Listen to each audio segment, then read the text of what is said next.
Synopsis, votre nouveau rendez-vous sur CCTV Rally. La République démocratique du Congo patine depuis des décennies. Les hommes et les femmes s'élèvent, trouvent des solutions. Les politiciens, les acteurs sociaux, ainsi que les simples citoyens, ce qu'ils proposent, mais pas tout.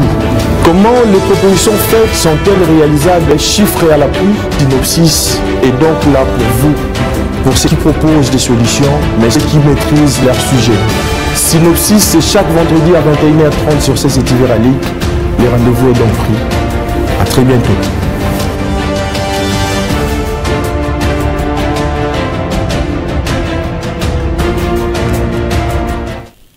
Mesdames et messieurs, très heureux de vous retrouver dans le cadre de votre mission Synopsis. Synopsis qui a eu aujourd'hui et qui doit également parler d'une question très fondamentale qui est comment libérer l'Afrique de la puissance occidentale. La question mérite d'être posée au regard de ce qu'on appelle aujourd'hui l'occidentalisation de l'Afrique. Partout où surgit un conflit, il y a toujours la présence intéressée, vigilante, impitoyable de l'Occident pour mettre en même temps en contribution nos vies et nos faiblesses. Et dans ces cadres, ils viennent pour nous assister dans le cadre de l'assistance politique, économique, technique. La question que l'on doit se poser de toutes nos lèvres est celle de savoir ici si cette assistance permettra-t-il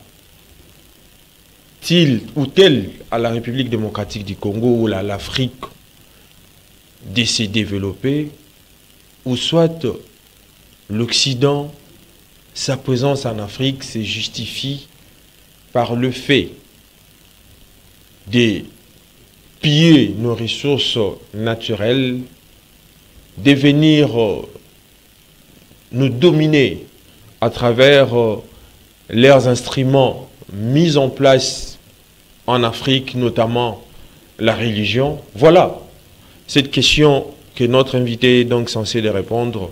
Il s'agit donc de M. Norbert Yamba Yamba.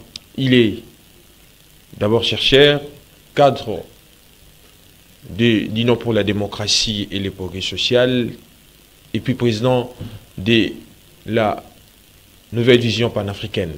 Bonsoir, M. Norbert Yamba Yamba. Bonsoir. M. Norbert Yamba Yamba, d'entrée de jeu, comment d'abord interprétez-vous cette question fondamentale sur les puissances occidentales en Afrique?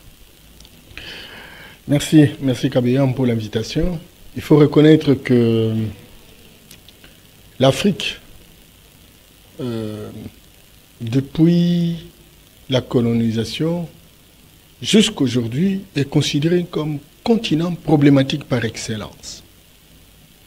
Lorsqu'on veut savoir où sont les pauvres, il faut venir en Afrique. Lorsqu'on veut savoir où il n'y a pas de route, on vient en Afrique. Lorsqu'on veut savoir où il n'y a pas un système sanitaire, on vient en Afrique.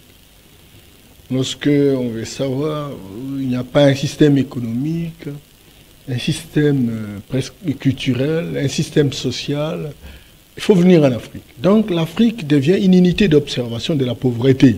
Intérêt d'expérimentation. Intérêt d'expérimentation qui a échoué sur toutes les lignes. Tous les clignotants sont au rouge. Oui. Cela s'explique. Comment? Parce que l'Afrique au départ, oui, c'est fait une confédération des royautés. Il y avait qu'un seul pays qu'on a appelé autrefois la confédération des royautés. Et l'Afrique a vécu 35 siècles avant l'ère chrétienne et une grande puissance en termes d'invention des mathématiques, médecine, écriture, philosophie, histoire, astronomie, astrophysique, etc. Certainement que l'Afrique a connu des moments très très difficiles avec les systèmes d'esclavage, que ce soit l'esclavage arabo-musulman, que ce soit l'esclavage européen. Ce qu'on appelle la traite transatlantique. Mais depuis lors, il a existé une sorte de diplomatie de vocabulaire où on termine l'esclavage, on met en place la colonisation. Or, la colonisation, c'est pratiquement le même résultat que l'esclavage. On termine la colonisation, on met en place la néocolonisation. Oui. La néocolonisation, c'est pratiquement le même résultat que la colonisation. On parle de plus en plus aujourd'hui, à un moment donné, de la néocolonisation, de la guerre froide, où on a divisé l'Afrique à des modérés, des progressistes, etc. Aujourd'hui, on est à 54 États. Mais qui a divisé l'Afrique? Sur base d'une carte mal dessinée par des personnes qui n'ont jamais été en Afrique. Ce sont des Européens. Ils se sont retrouvés la conférence de Berlin. À la conférence de Berlin. Et cette conférence a permis naturellement qu'on se répartisse l'Afrique en des morceaux, sans tenir compte des affinités culturelles, sans tenir compte des affinités sociologiques, etc. L'idée, c'était de faire en sorte que les pays européens qui voulaient prendre l'Afrique, qui à un moment donné ont participé à l'esclavage, etc., voulaient se taper des morceaux où chacun pouvait exploiter les ressources minières. Surtout avec la révolution industrielle en Europe, promotionnée par l'Angleterre, etc. Et alors, maintenant, le goût de l'Afrique, la convoitise de l'Afrique, a commencé naturellement par la révolution commerciale.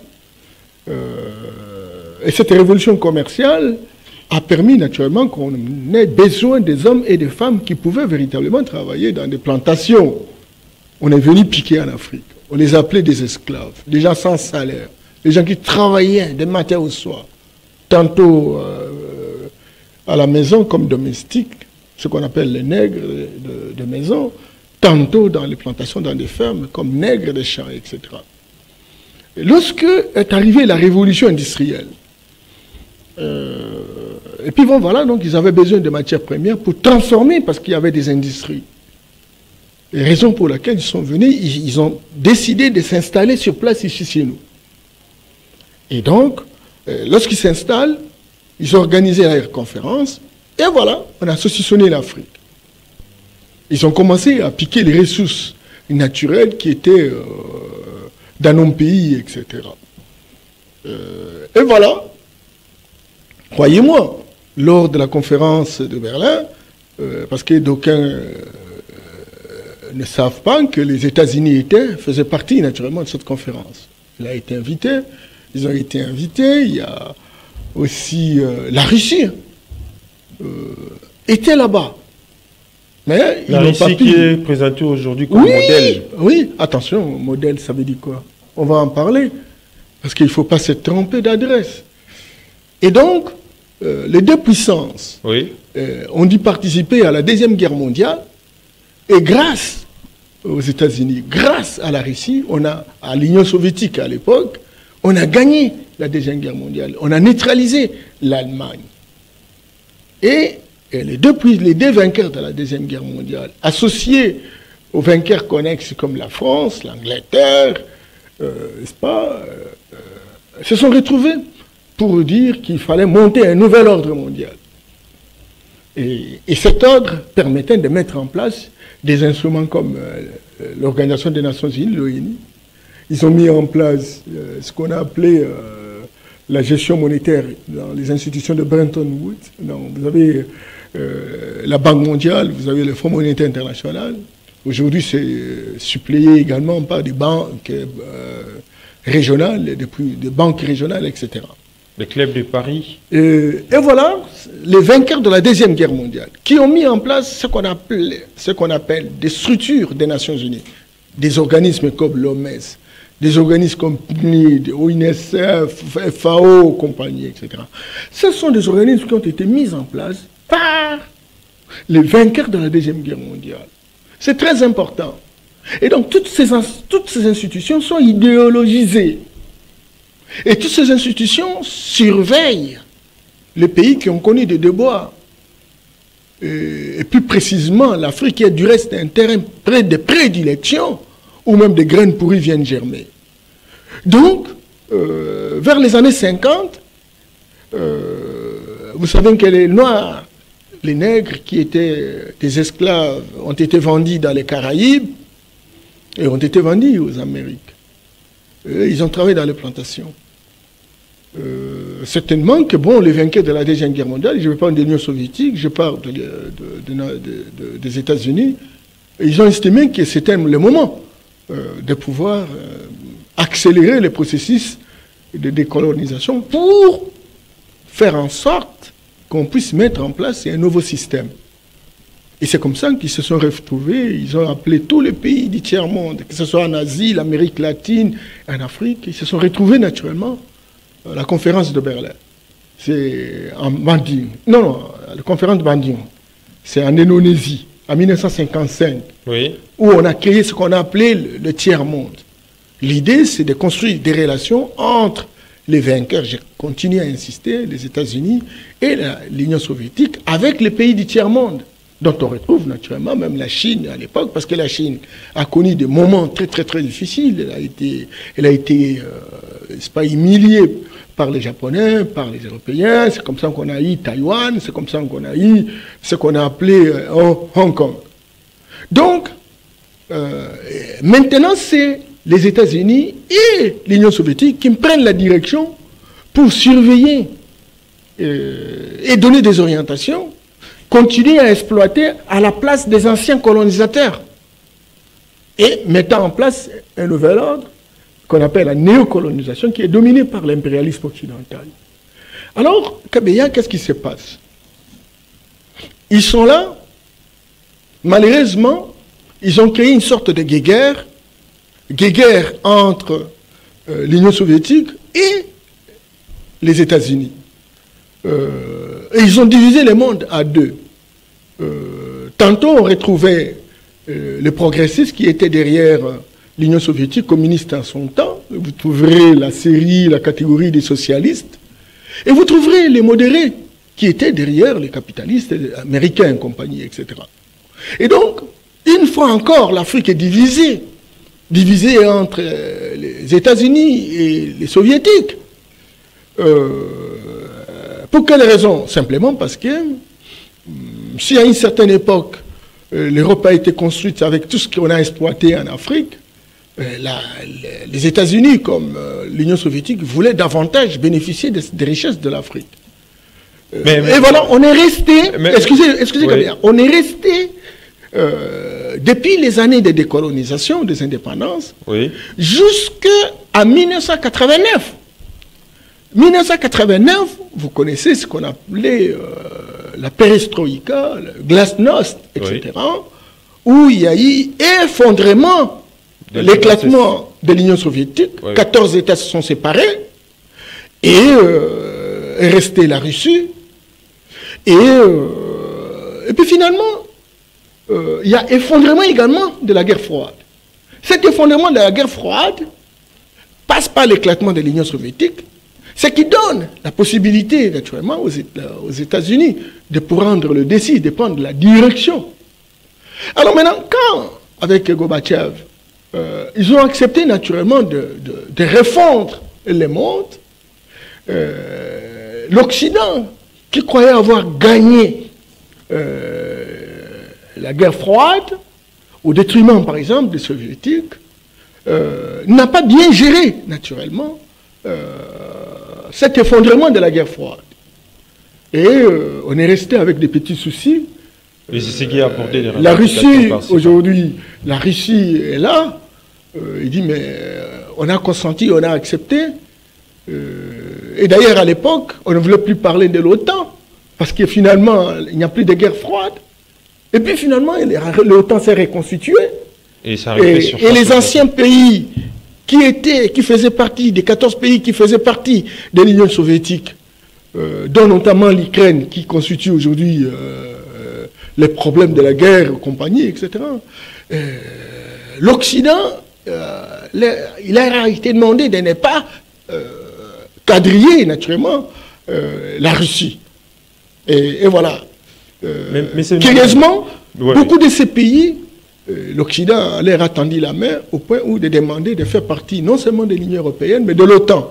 Oui. Et la Russie qui a été déçu déjà par la gestion, n'est-ce pas, lors de l'effondrement de la guerre froide, et la Russie, qui croyait que les États-Unis joueraient le rôle de bâtisseurs, au lieu de diviseurs, et voilà, on s'est retrouvé dans une situation où il y a réaction. Vous avez brossé en rentrée la réalité de l'Occident à travers l'année 1985 où les pays européens colonisateurs du continent noir ont codifié des règles pour l'occupation de l'Afrique à travers leur dictat. Mais nous, en tant que c'est là qu'on vient pour dominer, on ne pouvait pas maintenir aussi les statu quo de cette domination, d'autant plus que la politique est une projection et une anticipation de l'avenir. Mais pourquoi donner l'image aujourd'hui d'un bébé qu'on a entendu de tous nos vœux? Il est finalement arrivé, mais avec beaucoup de turbulences. Mais jusque-là, l'Afrique ne rassure pas à 40 ans lorsqu'il viendra une fois avoir pris de l'âge. L'Afrique est difficile de rassurer pour l'instant, simplement parce que cette rencontre avec les étrangers, notamment l'Occident, est une rencontre qui a véritablement infantilisé l'Afrique, instrumentalisé même, à cause de la religion que l'Occident a exportée chez nous, des religions qui visiblement ont anéanti la spiritualité africaine, ont remplacé le savoir africain par le savoir importé, et ça ne nous a pas permis véritablement d'avoir cette capacité d'anticipation ou de transformation de notre société. Il faut ajouter l'éducation, une éducation importée. Mais le comble ici, c'est du fait que tous ceci ont pris l'ampleur des tragédies. Mais c'est la tragédie parce que c'est piégé. Que ce soit le système éducatif, c'est importé. Le système politique, c'est importé. Le système religieux, c'est importé. Le système sanitaire, c'est importé. Le système économique, c'est importé. Le système social. Il n'y a rien d'Afrique. Tous les héritages qui ont fait la puissance de nos ancêtres, etc., n'ont pas été pris en considération. Ils ont été piétinés, que ce soit au niveau pendant l'esclavage, que ce soit au niveau de la colonisation, de la néocolonisation, la fin de la deuxième guerre, de la guerre froide, etc. Aujourd'hui, on parle de la mondialisation. Et donc, nous n'avons pas nous ne sommes pas ce que nous devions être. Nous sommes ce que les autres voudraient que nous soyons. Et donc, nous devenons de petits bébés sous biberon. C'est ça. C'est comme ça qu'aujourd'hui, il y a une diplomatie des vocabulaires, en fait. Hein. Ils viennent, c'est comme quand j'ai suivi, qu'on voudrait réorienter la politique de ceci ou la politique de cela. Mais Kabeya, il y a un problème de paradigme. Le paradigme occidental aujourd'hui est hétérocentrique, à rentabilité externe. Mais il faut changer les paradigmes. Alors. Mais qui change le paradigme dès lors que vous voyez? Regardez, quand les États-Unis se déplacent des milliers de kilomètres vers chez nous et nous dire, écoutez, il faut pratiquer la démocratie, il faut pratiquer les élections, il faut. Et sillonne dans tous les pays africains, etc. Est-ce que le Congo peut quitter aujourd'hui pour aller aux États-Unis, imposer une logique? Non, Kabeya, le paradigme occidental, c'est un paradigme qui consiste à considérer l'Occident comme ayant une civilisation universelle, l'Occident comme ayant une civilisation idéale, l'Occident comme étant l'unité de mesure, l'Occident comme étant un état civilisation, et avec laquelle civilisation doit être propagée et imposée partout à travers le monde. Aujourd'hui, il y a une théorie qui nous montre très clairement qu'aucune société ne peut se faire référentielle. C'est-à-dire que aucune société ne peut se faire ni l'unité de mesure, aucune civilisation ne peut dépasser l'autre civilisation. Est-ce que vous pouvez accepter une telle réalité telle que nous imposée par l'Occident? Mais regardez, nous parlons français. Mais qui est le propriétaire de cette langue? C'est la France, c'est l'Occident. Nous parlons l'anglais. Nous parlons le portugais. Voilà. Nous parlons l'espagnol. Mais écoute, ce ne sont pas nos langues. Nous avons nos langues, nous avons le lingala. Les lingala ne franchissent guère les frontières. C'est pourquoi je vous dis qu'ils nous ont tendu de pièges. Ils ont voulu faire de nous ce qu'ils veulent. Est-ce qu'on ne pouvait pas, en tant que tel, nous-mêmes fournir de quoi pour ne serait-ce que les Lingala soient aussi universalisés. Mais il faut des grandes réformes, Kabea. Et des grandes réformes. D'abord, réformer l'Afrique pour construire l'unité politique de manière que nous puissions constituer un seul État, ce qu'on appelait autrefois la Confédération des royautés. Ça, c'est un effort à faire. Mais ils nous ont saucissonné à 54 États. Chacun est la boutique de tel ou tel pays. Même quand on voudrait véritablement aller à l'unisson, eh bien, écoutez, on va vous repotiser. Il ne faut pas accepter. On l'a tenté même dans les années 60. C'est comme ça qu'on a créé l'Organisation de l'unité africaine. Tout simplement parce que les pères de l'indépendance auraient souhaité que nous ayons un État fédéral africain. Et ils ont refusé, ils ont divisé le groupe de Casablanca, le groupe de Monrovia. Et donc, ils n'ont jamais accepté. Vous avez vu quand Kadhafi dit « construisons un État africain ». Ben, il a été pratiquement tué, compagnie, etc. Donc, je voudrais, Kabea, vous dire que nous ne sommes pas indépendants. Nous dépendons de beaucoup. Mais nous avons une opportunité aujourd'hui. Laquelle? Contrairement à ce que d'aucuns pensent, la Russie comme la Chine, certainement, ont subi des déboires, ont subi des humiliations comme nous. Certainement que la Russie a été déçue à 89 pour avoir accepté naturellement l'éclatement de l'Union soviétique, mais ils n'ont pas été bien gérés, ils n'ont pas été bien soutenus naturellement par l'Occident. La Chine a connu des humiliations au 19e siècle, même au début du 20e siècle. Et donc, tous ces pays-là sont en train de renaître. Kabea, suivez-moi. Oh, que ce soit la Chine, que ce soit la Russie, ils sont dans une perspective d'avoir véritablement, de construire ce qu'on appelle le néo-nationalisme. Et il se crée, Kabea, deux types de nationalisme au monde. Il y a le nationalisme de repli et le nationalisme d'ambition. Nationalisme d'ambition, oui. D'invention, d'innovation. Ça veut dire quoi? Le repli, ce sont les Occidentaux qui, en réalité, ont mis en place ce qu'on a appelé la mondialisation, la globalisation.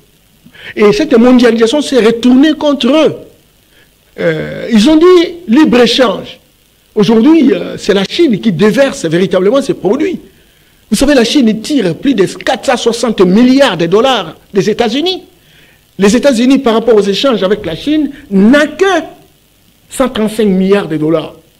Tu vois? Et donc, l'Occident est entré, beaucoup de sociétés sont en train véritablement de fermer, beaucoup d'entreprises occidentales ont été délocalisées en Chine. La Chine, qui imitait naturellement l'industrialisation occidentale par la méthode de la machine inversée, aujourd'hui elle est en train de créer ses propres technologies. Elles sont plus de 650 technologies avec des brevets de recherche. Et donc, l'Occident s'est dit, tiens, mais comment expliquer la montée de la Chine qui devient deuxième puissance militaire, qui devient première puissance commerciale, qui devient deuxième puissance économique, encore que, bon, on dit que déjà dans les années 30, on risque de voir la Chine prendre le dessus. Vous voyez? Et donc, l'Occident maintenant est paniqué. C'est comme ça que vous voyez l'émergence de ce qu'on appelle, n'est-ce pas, les partis de droite, les extrémistes de droite, oui. Voilà, qui refusent naturellement qu'il y ait des migrations vers leur pays. On dit que toutes ces migrations sont considérées comme des menaces à leur identité. Vous savez qu'il y a 30 ans, l'Europe était plus peuplée que l'Afrique. Aujourd'hui, l'Europe, c'est pratiquement 700 millions de personnes. L'Afrique, c'est 1,3 milliard. Mais vous avez parlé de la Chine aujourd'hui qui est également une puissance qui s'éveille actuellement.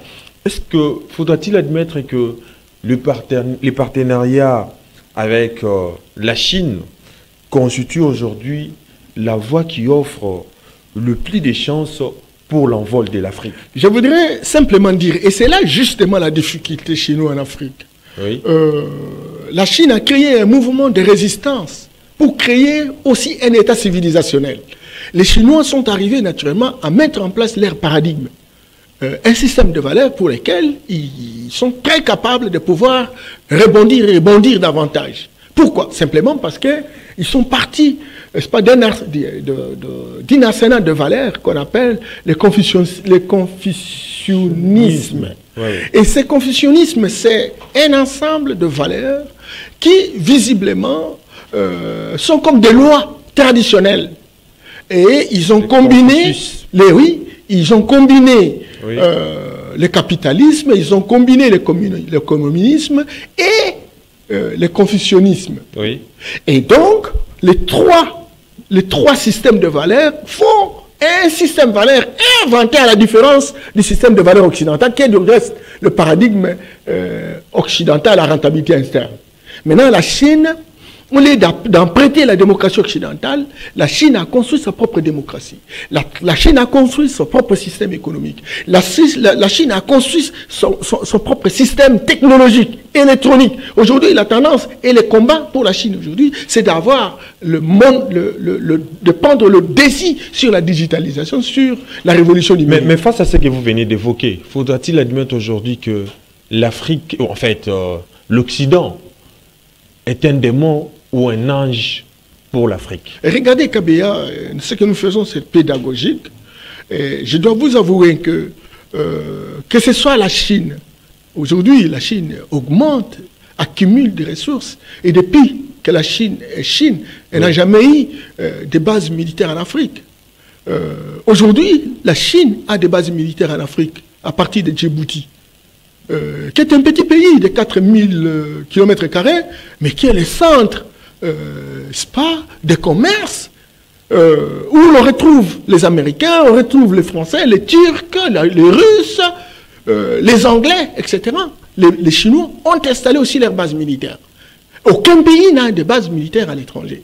Vous voyez? Donc, il est prouvé, même pas Ziegler, qui nous dit qu'attention, si la Chine n'a jamais pris des expansions, parce que vous comprenez la coopération win-win, gagnant-gagnant, etc., il faut comprendre que au début, la Chine disait qu'elle était sous-développée, elle n'avait pas de moyens, etc. Or, elle est montée des stratégies pour devenir puissante. Avec Xi Jinping, aujourd'hui, la Chine montre de quoi elle est capable. Et alors, que vous dites demain, si nous entretenons des relations avec la Chine et que la Chine ne puisse pas se retourner contre nous? Parce qu'au fur et à mesure où on accumule véritablement les richesses, à ce moment-là, la puissance de domination arrive.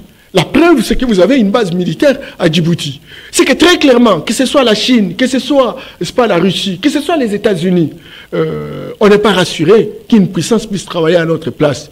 Parce que malgré que le pays comme le Mali, le pays comme Centrafrique ont invité véritablement la Russie, même le Burkina Faso, et puis voilà, où est-ce qu'on en est avec les développements? Ils sont dans les sites, dans les carrières de mines et compagnie, etc. Mais il n'y a pas de développement. Ni la Chine, je m'excuse beaucoup, oui. Ni la Chine, ni la Russie ne nous proposent un autre paradigme, ne nous aident naturellement à monter une sorte de révolution industrielle chez nous pour transformer nos matières premières. Parce qu'en réalité, l'approche, le paradigme occidental, oui, elle est à rentabilité externe. Ils prennent nos produits, ils amènent chez eux à l'état brut et ils transforment chez eux, et ils créent des emplois et leurs enfants trouvent du travail. C'est normal, nous acheminons déjà vers la fin de cette émission. En fait, vous avez parlé des outils, des hameçons qui nous ont en fait neutralisés à travers ce qu'on appelle la religion. Mais il faudra aussi examiner nos propres comportements. Regardez, partout dans toutes les institutions du pays, il y a des chrétiens musulmans, des chrétiens catholiques, des chrétiens orthodoxes, ainsi de suite. Mais il suffit seulement de regarder les degrés de l'honnêteté, les degrés de la sincérité face à la chose publique. On a quand même l'impression que l'Église nous a servi quand même à quelque chose face à une telle réalité. Oui, bon, quelque chose qui a des avantages a toujours des désavantages, etc. Mais en tout cas, l'Église, la vocation de l'Église chez nous obéissait à la Trinité coloniale. La Trinité coloniale suppose que, bon, il faut les amener à obéir. Oui. Il faut les amener à croire qu'ils n'avaient pas de Dieu et que nous n'avons qu'un seul Dieu et qui est blanc, etc. Les anges blancs, les archanges blancs. Et donc, il n'y a que leur Dieu qui puisse nous permettre d'aller au ciel. Vous voyez, donc c'est idéologisé. Or, nos ancêtres ont vécu avec ce qu'on a appelé la Maat. Et si les Chinois aujourd'hui sont vraiment à la page, c'est à cause du confucianisme. Vous voyez, Confucius. Oui, c'est Confucius, c'est l'air sage qui a pondu véritablement un certain nombre de valeurs. Et ces valeurs sont articulées dans leurs lois, dans leur constitution, compagnie, et qui s'entremêlent avec le système économique. Et nous aussi, nous devons avoir cette absolue déité du confucianisme. Non, ça c'est chinois, ça c'est le système chinois. Il faut que l'Afrique devienne un État civilisationnel. Un État civilisationnel, ça veut dire avoir sa propre civilisation. Et nous, c'est maintenant ou jamais, lorsqu'il y a guerre entre l'Occident et l'Orient, que nous puissions inventer notre propre système. Et malheureusement, l'intellectuel, il est démissionnaire parce qu'il a été fabriqué par un système éducatif importé. Aujourd'hui, nos opérateurs économiques ne peuvent pas faire autrement, autre mesure que quoi que ce soit. Nous voulons que l'industrie vienne de l'Occident. Et l'Occident ne peut pas. Celui qui monte sur l'éthique ne veut pas non seulement de ça, mais de le partager. Et donc, celui qui, quand des unités de puissance se racontent, l'unité la plus forte gagne la plus faible. Nous sommes de faibles et nous sommes absorbés naturellement par l'Occident et l'Orient. La situation devient plus grave. Simplement parce que, y compris ceux qui pouvaient, qui étaient avec nous comme des tiers-mondes aujourd'hui, etc., entrent dans la danse et travaillent pour leurs intérêts. La Chine n'a pas créé des usines de transformation chez nous. Il n'y a pas de société de commercialisation chez nous. Vous voyez, ils prennent le brut et ils amènent. Et dans le brut, il y a ce qu'on appelle des terres rares. Et ces terres rares sont tellement utiles parce qu'ils ont un usage multiforme. Vous voyez, alors maintenant, la Chine gagne doublement, tu vois, et il fait comme les Occidentaux. Et nous croyons que gagnant, c'est que nous, on a gagné. Mais depuis que la Chine est avec nous, dis-moi, vous voyez le changement? Aucun changement. Aucun changement. Donc, on attend des milliards, etc. Les Chinois sont même dans l'artisanat, ils sont dans la corruption. Mais c'est Norbert Mbayamba, nous sommes arrivés à la fin de cette émission. Votre mot pour terminer. Non, je voudrais simplement dire qu'aujourd'hui, le moment est arrivé pour que l'élite politique, l'élite économique, l'élite intellectuelle reviennent à la raison, reviennent au point de repère, réfléchir sur de nouvelles voies pour construire notre État civilisationnel qui est l'unité politique africaine, avec un système de valeurs qui s'inspirera véritablement de la Maat.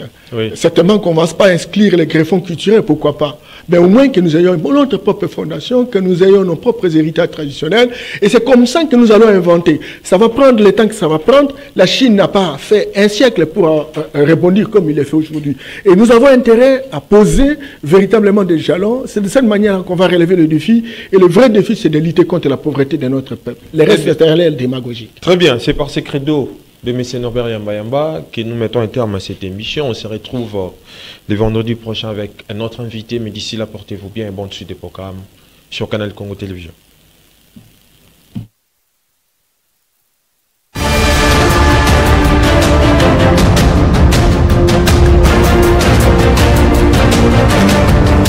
Synopsis, votre nouveau rendez-vous sur CCTV Rally. La République démocratique du Congo patine depuis des décennies. Les hommes et les femmes s'élèvent, trouvent des solutions. Les politiciens, les acteurs sociaux, ainsi que les simples citoyens, ce qu'ils proposent, mais pas tout.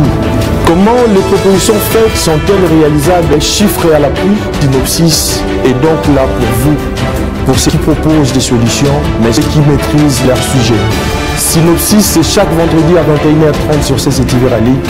Le rendez-vous est donc pris. À très bientôt.